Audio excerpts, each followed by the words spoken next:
Bismillahirrahmanirrahim. Assalamualaikum warahmatullahi wabarakatuh. Alhamdulillah, salatu wassalamu ala rasulillah wa ba'd. Eh, Kami di sini Ahmad Muntaha, ya mahasiswa PKU MUI DKI Jakarta angkatan ke-19 akan mempresentasikan 7 langkah berpikir ya sebagai tugas akhir dari komunikasi dan motivasi dakwah. Kita sebagai manusia tentu berbeda dengan makhluk Allah yang lain.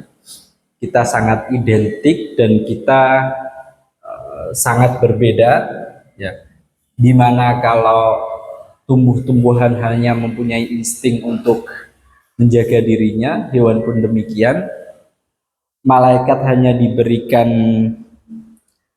akal saja, hanya diberikan patuh saja, tetapi manusia diberikan hal-hal yang kesemuanya, ada unsur hewannya, ada unsur malaikatnya, bahkan ada unsur setannya bahkan. Ya, makanya dikatakan kalau manusia mampu melawan hawa nafsunya, maka dia bisa lebih unggul daripada malaikat. Begitupun sebaliknya, kalau dia memenangkan nafsunya, maka dia lebih lebih rendah derajatnya daripada hewan. Di dalam Al-Quran banyak sekali kita temukan kata atau yang derivasinya dengan akal, tapi hampir tidak kita temukan dia menjadi kata benda. Dia dinarasikan atau dia diredaksikan dengan kata kerja. Ya, lahum qulubun la yaqiluna biha. Ya. Terus afala taqilun, afala tadhakkarun, dan lain sebagainya. Nah, maka oleh karena itu, bagaimana supaya kita memiliki pola pikir yang benar, kita memiliki langkah-langkah benar dalam berpikir. Guru kami Om Bagus, kami biasa memanggilnya, beliau mengemukakan metode 7 langkah dalam berpikir. Ya, 7 langkah berpikir. Kenapa kita harus mempelajari ini? Karena selama ini kita tahu sejak kecil kita diajarin untuk melangkah, sejak kecil kita diajarin untuk berbicara, tapi hampir tidak kita temukan bagaimana cara kita berpikir yang baik dan benar. Maka oleh karena itu, dengan adanya teori dari Om Bagus ini, semoga bisa membantu kita dalam menemukan atau dalam bekerja menemukan fikir yang benar.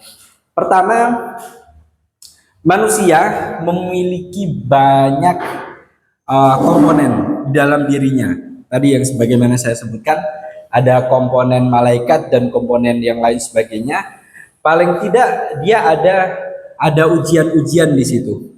Ada ujian-ujian atau ada virus-virus yang memang otomatis terinstal di dalamnya. Pertama adalah ammarah bisu, ya, jiwa yang selalu ingin melakukan hal-hal yang buruk.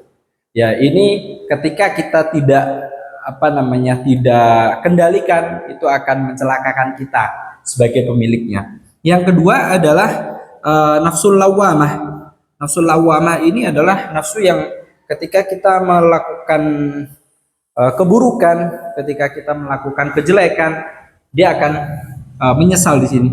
Menyesal, tapi tidak hanya menyesal dia melakukannya lagi, mengulang lagi, atau dia cenderung malas-malasan, ya, seperti kita semua, ya, besok aja, ntar aja, dan lain sebagainya. Nah, selain itu juga ada godaan di sini, ada godaan dunia, ya, dunia di mana kita hidup di dalamnya. Dunia ini banyak sekali godaannya.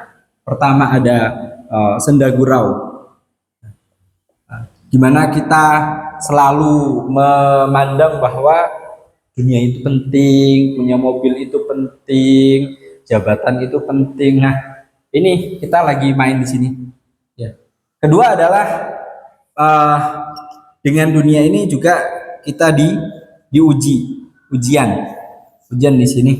Selain ujian dunia juga kita memang dari sananya memang disetting untuk kita di dunia ini adalah diuji oleh Allah, makanya liyabluwakum ayyukum ahsanu amalah. Siapa yang paling baik amalnya begitu.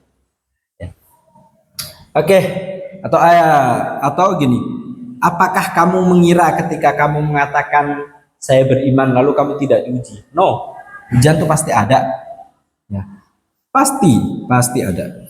Ya. Maka 7 langkah-langkah berpikir ini menurut teori Om Bagus, pertama adalah patuh. Kita harus meletakkan patuh di sini. Kemana saja kita meletakkan patuh? Pertama adalah ke orang yang berjasa melahirkan kita, ke orang yang berjasa mengajari kita ketika kecil, yaitu adalah orang tua. Ya. Setelah orang tua, kita beranjak dewasa, kita beranjak remaja, kita dititipkan atau kita dipertemukan dengan namanya guru. Ya, kita dipertemukan dengan guru, dititipkan kepada guru. Nah, untuk apa? Orang tua dan guru ini jasanya untuk apa? Mengenalkan kita kepada Rasul sehingga kita bisa menuju kepada Allah dengan jalan yang benar. Maka pertama dalam pola pikir yang diusung atau yang digagas oleh Om Bagus ini adalah patuh. Kita harus patuh dulu ke orang tua, ke guru, ya, ke Rasul dan ke Allah. Yang kedua adalah setelah kita patuh, bagaimana kita mencari pengetahuan itu? Dari mana? Dari mana saja? Maka kedua ada namanya iqra. Ya. Baca. Nah, dikatakan iqra bismi rabbikal ladzi khalaq. Tidak disebutkan objeknya di situ. Apa sih yang harus dibaca? Nah, maka dia jawab oleh Nabi, "Ma'ana biqari." Saya nggak bisa baca. Nah, tapi yang dimaksud di sini adalah bukan hanya baca, tapi bagaimana meneliti, mengamati, ya, meneliti dunia. Maka dikatakan di awal-awal ketika kami kuliah, Bagus menyetir ayat di Ali Imran itu, apa namanya? Bismillahirrahmanirrahim.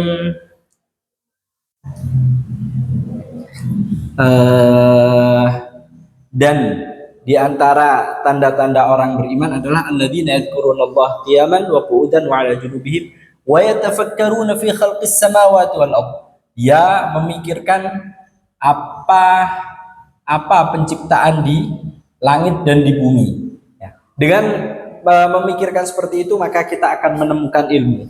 Nah, dengan menganalisis, dengan apa namanya mempelajari, maka kita akan mempunyai sudut pandang di situ. Ya. Itu tidak kita butuh produksi dari pengetahuan, yaitu iqra. Namun tidak hanya sekedar membaca saja. Apa saja dibaca. Oke, apa saja dibaca. Namun ada hal yang positif dan negatif. Ada yang baik dan juga ada yang buruk. Ketika kita terlalu banyak yang negatif dan kita tidak bisa memfilter pengetahuan itu, maka itu yang akan menjadi pikiran kita. Ya, ketika kita berpikir akan menjadi sebuah pikiran. Ketika itu sudah tersublimasi di dalam jiwa, di dalam diri, maka dia akan menjadi pemikiran. Maka harus hati-hati kita dalam menentukan atau dalam menentukan langkah di iqra ini. Ya. Jangan terlalu banyak hal-hal negatif. Dan inilah bedanya manusia dengan hewan. Manusia itu di dalam dirinya ada yang namanya akal tadi, yang tidak disebutkan kata bendanya di dalam Al-Quran, yang menjadi berpikir atau menjadi kata kerja ini. Dia adalah ibaratnya sebuah blender yang ngeblend, yang mengaduk terus. Bedanya dengan blender, kalau blender masih ada on off-nya, masih lumayan lah, ya, karena bisa kita kendalikan. Tapi kalau otak manusia, dia akan selalu bekerja terus, bekerja terus, maka menjadi penting memperhatikan hal-hal positif yang harus kita masukkan ke dalam diri. Selanjutnya adalah apa? Selanjutnya, setelah kita Iqra ini, supaya dia tidak hanya menjadi pengetahuan belaka, maka harus kita hayati. Ada penghayatan di situ. Kita hidupi pengetahuan itu. Tidak hanya dipelajari saja, dibaca saja, tapi bagaimana kita hidup di dalam pengetahuan yang kita ketahui itu. Lalu selanjutnya setelah penghayatan, ada yang namanya qalb, ya, ada yang namanya mungkin kita sering menjumpai kata qalb ini di dalam bahasa Indonesia adalah hati. Tapi guru kami, ya, Om Bagus itu tidak setuju ketika dia mengatakan qalb itu hati, ya.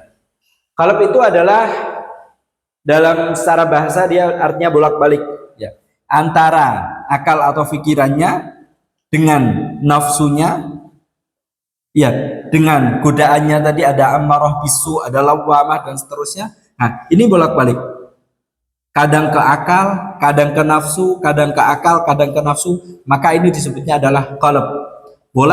Bolak-balik, positif negatif.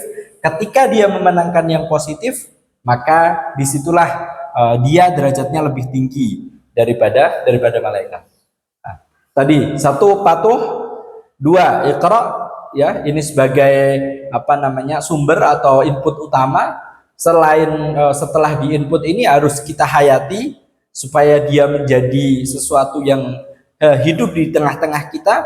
Nah, selain hidup di tengah-tengah kita juga harus mengedepankan atau mengaktifkan qalb ini. Ya, dia bolak-balik, satu akal, nafsu dan seterusnya.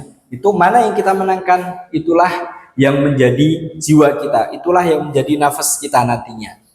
Yang selanjutnya ada yang ke-6. Yang ke-6 adalah yang kelima, ya. Yang kelima, muhasabah. Kelima, muhasabah. Kita perlu memikirkan, kita perlu introspeksi. Maka ada di situ muhasabah. Muhasabah ini adalah kita memikirkan apa yang kita manfaatkan, apa yang kita hasilkan dari berpikir ini, sehingga nanti akan menjadi pikiran dan pemikiran kita. Sebelum itu tersublimasi ke dalam diri, sebelum itu menjadi watak kita, maka kita harus memuhasabah itu. Benarkah, sudah tepatkah, untuk inikah aku diciptakan, dan sebagainya. Ketika dia benar, maka dia menjadi 6B, ya, maka dia harus istiqomah di situ, istiqomah. Tapi ketika dia tidak benar, ternyata ada yang salah ini ternyata, maka dia harus melakukan taubatan nasuha. Lalu setelah taubat dia harus kemana? Taubat harus ngulang dari awal, harus kita mengaku salah. Ternyata saya ada yang salah ini. Mengaku salah ke orang tua, mengaku salah ke guru, istighfar kepada Allah dan seterusnya, sampai ke muhasabah lagi. Ketika kita sudah istiqomah, maka disitulah kita langkah terakhirnya adalah harus inovasi. Apa yang ada di dalam jiwa kita, apa yang menjadi pemikiran kita, itu yang kita tuangkan, itu yang kita inovasikan dan kita sebarkan kepada umat sebagai hal yang bermanfaat, ya. Maka dikatakan khairun nas anfa'uhum linnas. Wallahul muwaffiq ila aqwamit thoriq. Wassalamualaikum warahmatullahi wabarakatuh.